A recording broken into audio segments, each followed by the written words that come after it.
So guys, this is the final look. Ayan. So, napakita ko naman na sa inyo kung paano ko nga siya tinutusok doon sa kanyang pinaka-styro. So, dahil requested nga ni client yung ganitong kulay red. So, sabi niya ako na nga bahala kung paano ko siya gagawin. So, ito yung aking ginawa at ginawang flower. So, yan. So, 4 na klase o 5 klase siya ng bulaklak na iba't iba. Ayan. More on red talaga siya.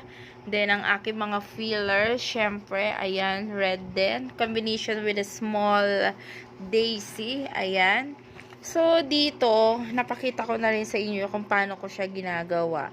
So, pwedeng green na fuzzy wire ang ipapaikot ko dito para lang matakpan yung mga, yung styro. Or ito, red. So, dalawang kulay pinagpipilian ko.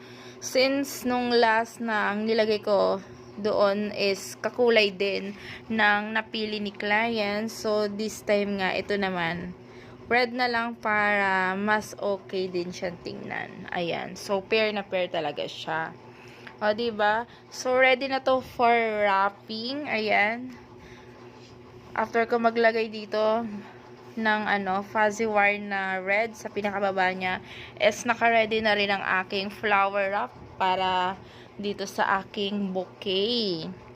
So, yan lang guys. Thank you for watching. Bye!